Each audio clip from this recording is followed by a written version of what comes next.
Assalamualaikum warahmatullahi wabarakatuh. Waalaikumsalam warahmatullahi wabarakatuh. Bismillah, Wabarakatuh. alhamdulillah, wassalatu wassalamu ala rasulillah amma ba'du. Qala rabbi sabri wa yassir li amri wa hlul 'uqdatam min lisani yafqahu qawli. Allahumma iftah lana hikmataka waj'al alaina min hazaini rahmatika ya arhamar rahimin. Rabbi zidna ilma warzuqna fahma. Radina billahi rabba wa bil islami dina wa bi Muhammadin nabiyya wa rasulah. Adik-adik sekalian, pada pertemuan kali ini kita memasuki pertemuan ke-11. Namun di ini apa ya? Di kampus itu di pertemuan yang ke bentar, sebentar. Di pertemuan yang ke-12.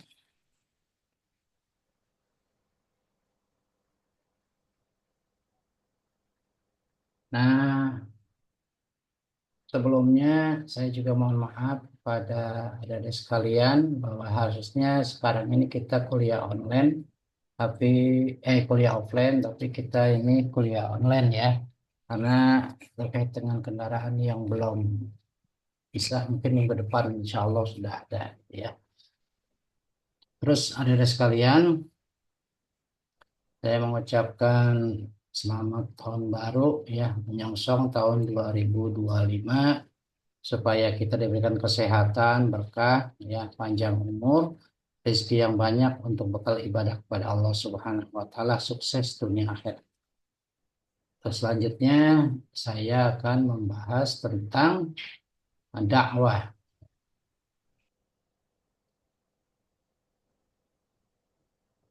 Eh, Dakwah dalam diambil dari kata dalam bahasa Arab da'a. Da'a ya dong dakwatan yang berarti mengajak, menyeru atau memanggil. Misalnya contoh da'a fulanun ila fulana, mengundang atau mengajak si fulan kepada si fulan. Atau ad-du'a ila syai'i, menyeru atau mendorong kepada sesuatu. Itu secara bahasanya, namun di dalam secara istilah definisi dakwah, dakwah Islam yaitu mendorong manusia agar berbuat kebaikan dan mengikuti petunjuk hidayah, menyeru kepada berbuat kebaikan dan mencegah daripada kemungkaran agar mereka mendapat kebahagiaan dunia dan akhirat. Nah, sebelum saya menjelaskan tiga pola dakwah, perlu dipahami sebagai menurut bahasa ya. Da'a itu artinya mengajak orang kepada kebaikan. Mengajak kepada orang kebaikan itu misalnya dari orang yang malas belajar diajak kepada rajin belajar. Dari orang yang malas sholat diajak supaya rajin sholat. Dari orang yang malas kerja diajak supaya rajin bekerja. Itu dakwah. Jadi dakwah itu buat siapa saja, ya, bukan cuma Pak Ustadz dan Pak Kiai.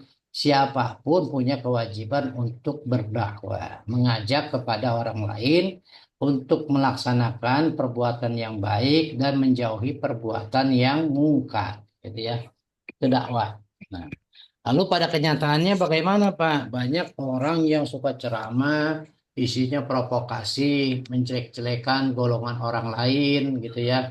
Orang golongan dia yang bagus, golongan orang lain salah. Itu bukan dakwah. Itu cuma ceramah atau cuma orasi aja. Seperti orang demonstrasi itu ada orasi gitu ya. Ya cuma orang pandai-pandai berkata saja. Kalau yang aslinya dakwah yaitu mengajak orang lain dari dari malas sholat jadi rajin sholat, dari malas belajar jadi rajin belajar, dari malas bekerja kepada rajin bekerja. Begitu, itu dakwah.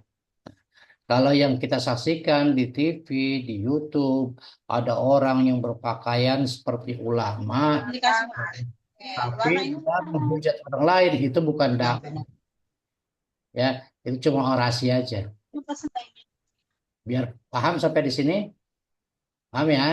Hmm. Nah, terus dakwah itu dibagi menjadi tiga bagian. Nabila, tolong di mute dulu ya.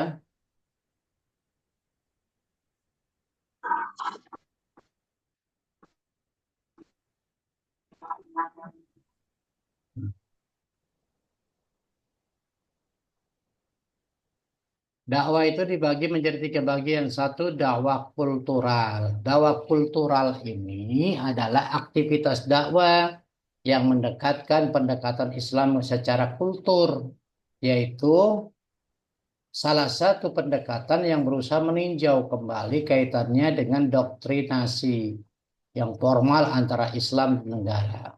Jadi dakwah kultur ini merupakan dakwah yang mendekati objek dakwah atau manhaj dengan memperhatikan aspek sosial budaya yang berlaku pada masyarakat. Misalnya gini nih, nah ini terjadi pada zaman Wali Songo dulu. Beliau itu kalau dakwah dari rumah ke rumah mengajak orang lain ya, yang misalnya yang malas sholat supaya rajin sholat atau melalui seni budaya masyarakat di sana senangnya apa nih keseniannya.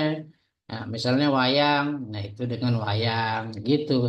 Kalau di sekarang zaman modern itu ada lagi musik dangdut seperti Pak Haji Roma Irama itu dakwah dengan musik boleh.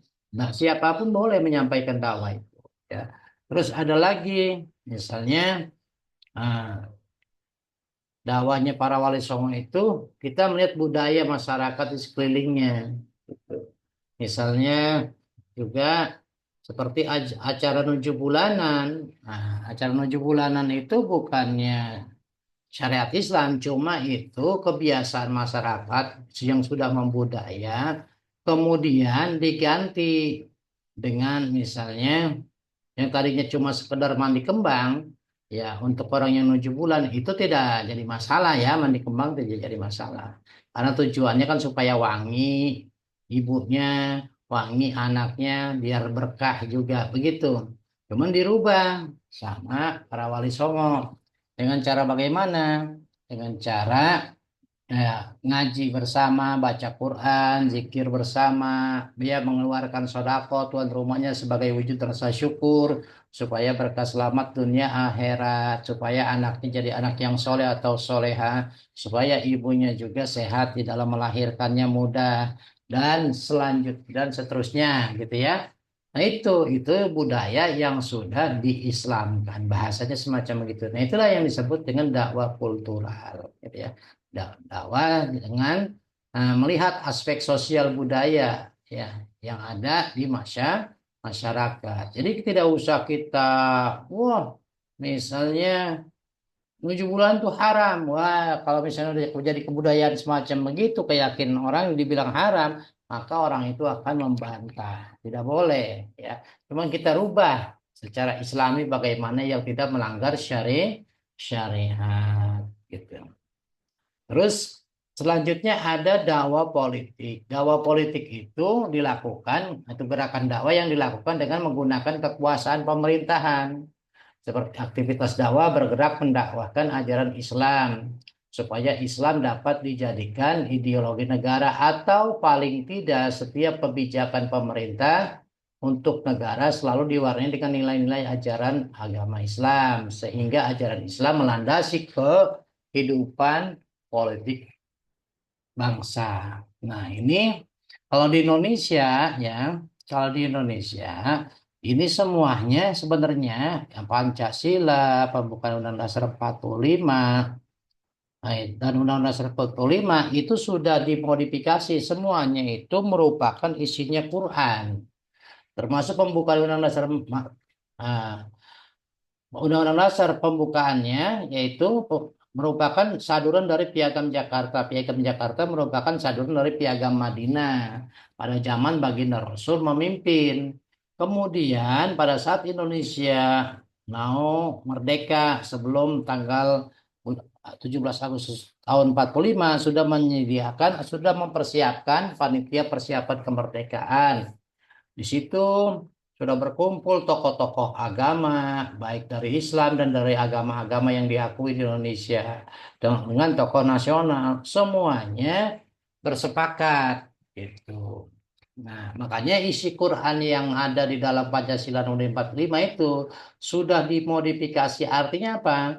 Diambil intisarinya dan saripatinya sehingga disepakatilah oleh tokoh-tokoh ulama, tokoh agama, maupun oleh tokoh nasional. Seperti contoh, misalnya dalam pembukaan Undang-Undang Dasar 45 bahwa kemerdekaan itu adalah hak segala bangsa dan oleh sebab itu, penjajahan di dunia harus dihapuskan karena tidak sesuai dengan peri kemanusiaan dan peri keadilan. Itu artinya apa? Semuanya agama tidak suka dengan penjajahan. Semuanya agama ajarannya senang dengan kebijaksanaan, keadilan, rakyatnya makmur, gitu. Artinya semuanya sepakat. Nah, termasuk di dalam Pancasila. Ya, ketuhanan yang Maha Esa di dalam Pancasila gitu ya. Nah, itu semuanya ya pada pemeluk agama itu semuanya sudah bertuhan gitu ya.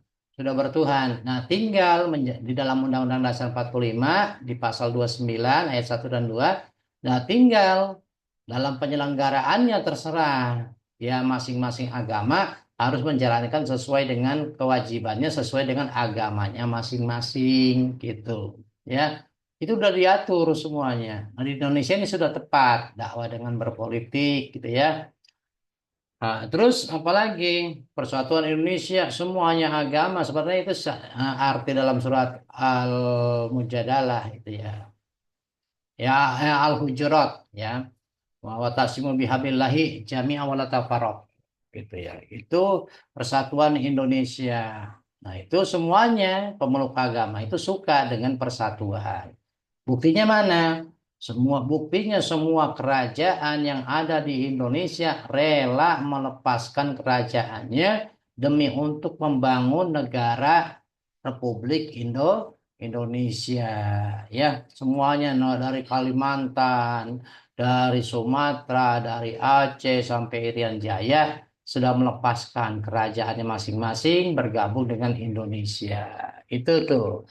Makanya kita bersatu dan menang akhirnya melawan penjajah Belanda, Jepang dan Inggris serta Portugis, ya. Nah itu, terus bagaimana kalau kita jadi pemimpin negara? Kita harus memberikan contoh yang baik, ya. Misalnya kalau kita dakwah kepada orang Islam, ya kita ajarkanlah ajaran Islam yang baik. Misalnya presidennya kebetulan orang Islam, ya memberikan contoh teladan yang baik dengan akhlak, ya dengan akhlak misalnya kalau dia memerintahkan sholat maka ya dianya juga harus sholat gitu kalau dia memerintahkan untuk berakhlak yang baik dianya juga harus berakhlak yang baik itu namanya dakwah ya. Nah semuanya agama begitu punya dakwah strategi dakwah masing-masing gitu ya artinya pokoknya yang namanya dakwah itu mengajak kepada orang dari tidak baik menjadi baik. Ada lagi dengan dakwah ekonomi. Dakwah aktivitas ekonomi adalah dakwah ya Islam yang berusaha mengimplementasikan ajaran Islam yang berhubungan dengan proses ekonomi guna meningkatkan kesejahteraan umat Islam. Nah, kayak nih kepada mahasiswa Untara ya sekarang yang sudah bekerja silakan terus bekerja. Namun cuman kita jangan stagnan, jangan hanya mandek gitu bahasanya di kerja saja, tapi kita berusaha untuk menjadi bos. Ya berusaha bikin perusahaan, ya punya karyawan dan lain sebagainya. Karena kalau kita jadi karyawan saja, itu kita tidak bisa berbuat banyak. Tapi kalau kita sudah jadi bos, ya punya perusahaan, kita bisa berbuat banyak. Berbuat banyaknya bagaimana? Bisa mengajak orang lain kepada ke jalan kebaikan itu mudah sekali. Ya, contoh nih ya, contoh. Contoh saya pernah bertemu dengan seorang bos angkot zaman tahun 96 ya. 96 97 sampai 2000 lah. Saya sering ya kebetulan kantor saya dekat dengan kantornya dia, perusahaannya dia itu. Ya, dia itu Saya perhatikan semua anak buahnya itu selalu mengikuti pengajian. Terus bagi yang beragama Islam harus wajib sholat. Semuanya rajin sholat. Nah, kalau yang beragama lain ya sesuai dengan agamanya dia diberikan untuk mengerjakan agama sesuai dengan agamanya masing-masing gitu. Nah itu dengan yang begitu tuh ya karena dia jadi pengusaha ya di ekonomi karyawannya diperintahkan untuk menjalankan sesuai dengan agama masing-masing itu sangat efektif dalam berdakwah gitu ya. Nah, perlu dipahami ada sekalian, walaupun kita beragama Islam, kebetulan tetangga kita misalnya ada agama yang bukan Islam, dia membutuhkan pekerjaan kita ajak. Karena apa? Di dalam Islam itu dalam berbuat baik tidak melihat dia agamanya apa, sukunya apa, selama dia membutuhkan pertolongan harus ditolong dengan sebaik-baiknya. Kalau kita tidak menolongnya, maka kita akan berdosa membiarkan tetangga kita kesusahan. Gitu ya. Nah, terus kalau kita misalnya memang kita karyawan kita itu orang Islam, kita ajarkan bagaimana mereka itu jual beli yang jujur seperti ajaran Nabi, bagaimana kita dagang online yang bagus, yang jujur, sesuai dengan pesanan, bagaimana kita berzakat, berinfak, bersedekah dan lain sebagainya. Itu dengan mudah kalau kita jadi ownernya, kalau kita jadi pimpinannya. Nah, perlu ada ketahui mana dakwah dalam konsep ada beberapa konsep dakwah. Ada yang disebut dengan taklim, ada yang disebut dengan tazkir, ada yang disebut dengan taswir. Ta'lim itu adalah dakwah dengan cara mengajar. Seperti sekarang ini, kita belajar bersama. Ya, saya memberikan arahan ilmu pengetahuan agama, Anda mendengarkan, saling belajar. Walaupun walaupun saya di sini sebagai dosen, tapi tetap saya belajar kepada mahasiswa saya misalnya dengan karakternya, dengan apanya, mungkin lebih baik daripada saya gitu. Jadi kita sama-sama belajar gitu. Makanya kalau kita jadi dosen atau jadi guru, kita jangan merasa kita udah pinter, kita sama-sama belajar. Nah, mungkin saja Anda itu lebih baik daripada saya. Saya bisa mengambil pelajaran dari Anda semuanya. Atau sebaliknya, Anda melihat saya, mungkin ada pelajaran yang lebih bagus yang bisa diambil gitu ya. Kalau yang bagus silahkan ambil dari saya. Kalau yang tidak bagus tidak usah diambil ya. Walaupun itu keluar dari mulutnya seorang guru ya. Nah, makanya kita harus hati-hati di sini dalam kita udah dewasa menyaring mana yang baik, mana yang tidak baik. Ada lagi dengan dakwah konsep tazkir. Tazkir itu artinya mengingat, mengingatkan. Misalnya ada teman kita nih, ya, ada teman kita yang malas kuliah, itu harus kita ajak supaya dia rajin kuliah, ya, supaya dia rajin kuliah. Jangan malas gitu. Diingatkan, kalau dia rajin belajar, malas belajar, ingatkan, dia itu seorang mahasiswa harus rajin belajar. Karena tugasnya seorang mahasiswa adalah belajar. Malas mengerjakan tugas, maka dia itu kita harus kita ingatkan mengerjakan tugas. Kita saling mengingatkan. Nah, tazkir itu saling mengingatkan. Itu juga dakwah juga. Misalnya ada teman kita yang malas kerja, ya udah kerja misalnya kerjanya rajin, kuliahnya malas harus diingatkan. Makanya harus seimbang gitu ya. Makanya kita saling mengingatkan ini penting sekali ya dari sekalian kita saling mengingatkan begini supaya apa? Supaya kita sama-sama maju bersama. Apalagi teman kelas ya kita harus sama-sama maju. Ya harus sama-sama berhasil jadi orang sukses. Nanti kalau kita sudah sukses kita bisa mengembangkan usaha berbarengan ya kita bikin syarikat dagang atau bagaimana ya kita berkumpul bikin PT bersama mahasiswa untuk kelas B2 dan lain sebagainya gitu ya kita bikin perusahaan bareng-bareng tuh ya. Albari tolong di mute Ya. Nah, terus adik sekalian ada lagi dengan taswir. Taswir itu dengan melukiskan atau memberikan gambaran, ya, dalam pikiran seseorang. Tujuannya untuk membangkitkan pemahaman agar sesuatu itu melalui penggambaran atau penjelasan. Kegiatan ini bersifat propagatif, ya, misalnya menanamkan ajaran agama kepada manusia sehingga mereka terpengaruh dengan untuk mengikutinya, gitu ya. Misalnya seperti, ya gampang lah kalau kita dakwah mengajak kebaikan mah. Contoh misalnya, ya, ah, contoh misalnya, ah, di kampus kita tuh mengajak slogan gitu ya, area bebas asap rokok umpamanya. Itu mengajak orang supaya hidup sehat. Di kampus kita sudah mulai itu ya. Ya, di wilayah sekitar kampus kita tidak boleh merokok. Kecuali ada tempat yang dibiasakan yang dibolehkan oleh kampus. Artinya di ruang-ruang kampus itu sudah tidak boleh merokok. Itu namanya mengajak kepada orang supaya hidup sehat. Ada lagi, buanglah sampah pada tempatnya. Itu slogan untuk mengajak orang berhidup bersih, gitu, dan lain sebagainya, atau buang sampah pada tempatnya. Nah, itu gambaran-gambaran dakwah tuh bukan cuma, makanya dakwah itu bukan cuma harus rajin sholat dan lain sebagainya. Itu merupakan bagian. Tapi dakwah yang umum yaitu mengajak orang dari tidak baik menjadi baik, ya. Jadi orang yang malas menjadi rajin, orang yang tidak baik menjadi baik, dan seterusnya.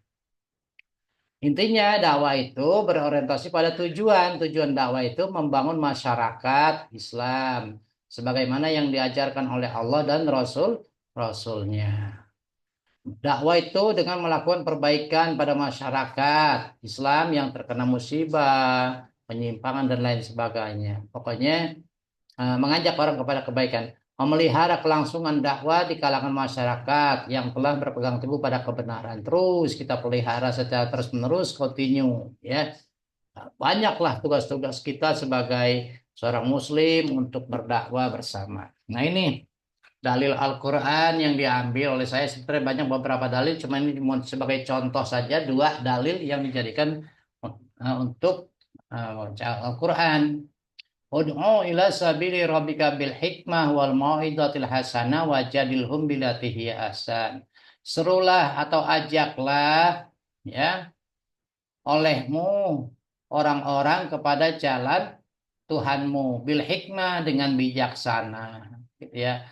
Dengan bijaksana, jangan dimarahi, ajak dengan baik, wal mau'izatil hasanah, dan juga dengan nasihat-nasihat yang baik, ya.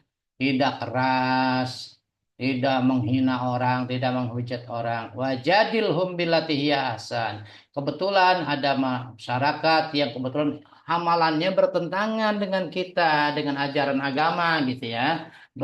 Bantahlah dengan bahasa yang baik. Jangan begitu, itu melanggar aturan. Misalnya ada teman kita nih merokok di ruangan kelas. Jangan begitu, jangan merokok di kelas. Gitu. Itu melanggar aturan, mengingatkan semacam itu. Tapi bahasanya yang bagus, ya. Jangan bahasa yang menghinakan atau membuat dia tersinggung, ya. Inna rabbaka huwa alamu biman dhalla. Sesungguhnya Tuhanmu, dia lebih mengetahui terhadap siapa yang tersesat dari jalan sabilih, dari jalannya. Wa huwa alamu bil muhtadin, dan dia lebih mengetahui siapa yang mendapat petunjuk. Nah, ini yang kedua, surat Ali Imran ayat 104. Wal takum minkum ummatu yad'una ilal khairi wa ya'muruna bil ma'ruf wa yanhauna 'anil munkar. Ulaika humul muflihun. Wal takum minkum, dan hendaklah di antara kalian ada yang menjadi umatan, seorang umat, ya, segolongan umat, yad'una, yang menyeru, ilal khairi, kepada kebaikan, wa ya'muruna, dan memerintahkan bil ma'ruf, berbuat kebaikan, ya, wa yanhauna 'anil munkar, dan mencegah daripada perbuatan munkar. Wa ulaika humul muflihun, orang-orang yang menyeru kepada kebaikan, orang-orang yang memerintahkan kepada berbuat baik, orang-orang yang menyuruh orang untuk mencegah perbuatan yang mungkar, mereka itulah orang-orang yang mendapat, orang-orang yang beruntung, ya. Itu. Nah, di dalam dakwah di sini juga Nabi mengajarkan man ra'a minkum munkaran falyughayyirhu. Apabila kalian melihat suatu kemungkaran, maka hendaklah kalian rubah biadihi dengan tangan. Nah, fa'ilam yastati apabila tidak mampu dengan tangan, pabilisan dengan ucapan. Fa'ilam yastati apabila tidak mampu dengan lisan, Pabik kolbi dengan hati cukup kita tidak suka dengan perbuatan itu, kita tidak usah ngedeketin perbuatan yang teman kita itu perbuat yang jelek gitu ya maksudnya, bukan berarti benci sama orangnya, kita tidak benci sama orangnya, benci sama perbuatan jeleknya, jadi kita menjauh dari dia, takut kita tertular karena kejelekan itu kadang-kadang suka mengajak kita kepada kebaikan, yaitu istilahnya suka tertular lah semacam virus begitu.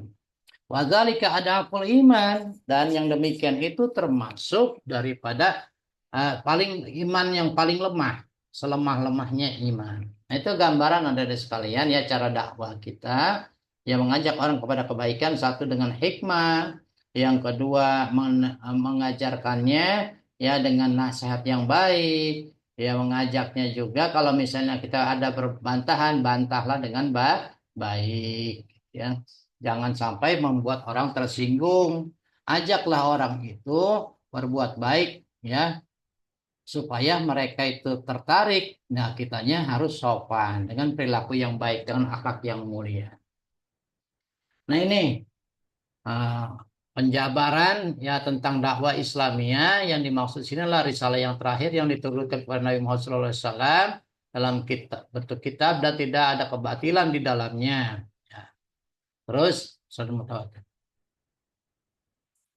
Dengan penjabaran yang demikian, dakwah Islam memiliki beberapa karakter yang membedakan daripada dakwah-dakwah yang lain. Ya, dakwah yang berkarakteristik adalah dakwah Robbaniyah, yaitu bersumber dari wahyu Allah, yaitu Quran. Wasatiyah, artinya tengah-tengah atau seimbang, tidak keras dan juga tidak lemah, seimbang, sedang, gitu ya.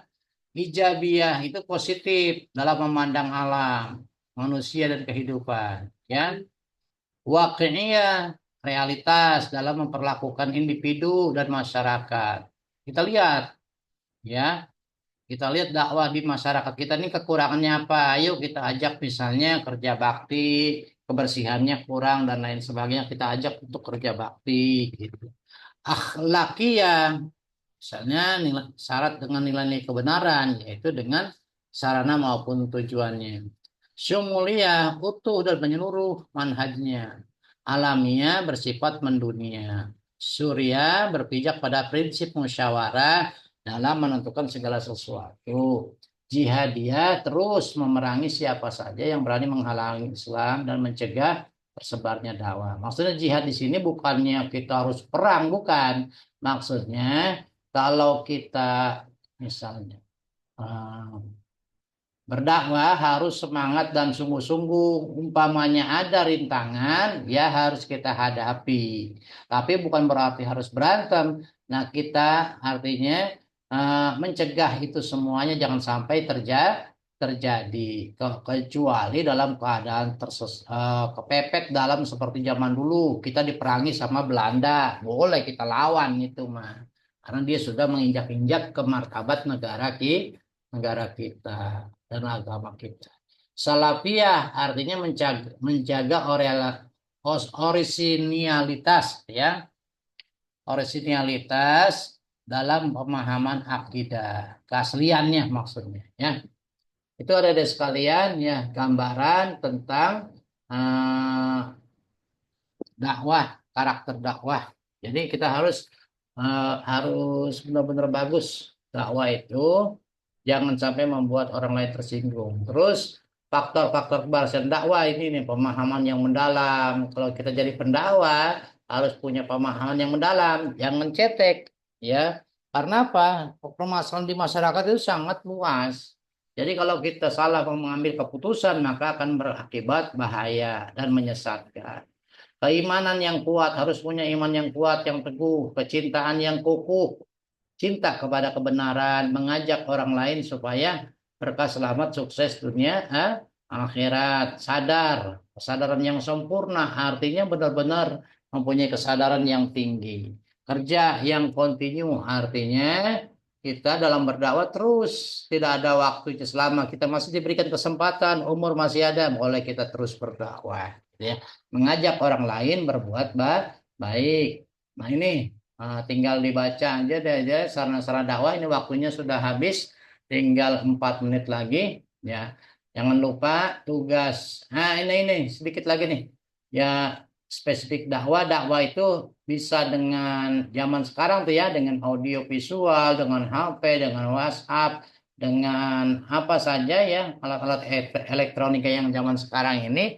Nah, gunakanlah semuanya itu untuk menyeru kepada kebaikan, supaya orang melakukan kebaikan. Ya, dengan IG, dengan Facebook, dengan WA, dan lain sebagainya. Ya, silakan. Dengan radio, dengan televisi, surat kabar, buku, media visual, dengan cerita, dengan internet, terus juga dengan apa namanya brosur, dengan media visual, dengan membuat sinema elektronik, maksudnya dengan bersandiwara atau film, yang membuat film dengan nyanyian, musik dan lain sebagainya, silakan. Kita dakwah dengan apa saja boleh. Nah, gitu ya. Terus ini soal-soal jangan lupa dikerjakan di pertemuan ke-12 ya, kalau di kampus itu silakan. Nah, ini eh, cukup ya sampai di sini dulu nih. Waktunya sudah tinggal semakin dekat. Itu saja yang dapat saya sampaikan. Terima kasih atas segala perhatian. Mohon maaf gitu ya dari sekalian. Jadi kita belum bisa temu muka karena memang ya banyak kendala di dalam kendaraan, dan juga ini kebetulan saya lagi kurang sehat. Jadi kakinya lagi, asam uratnya agak naik, jadi agak sakit kalau jalan. Kalau bawa mobil juga agak ini. Kebetulan mobilnya sekarang ini lagi mau diperbaiki lagi. Ya. Terus ada sekalian ini siapa yang belum hadir? Nabila ada, Naftali Karel, Naftali ada ya. Ya Pak, Ya ini Nabila ada enggak? Nabilatul Aulia.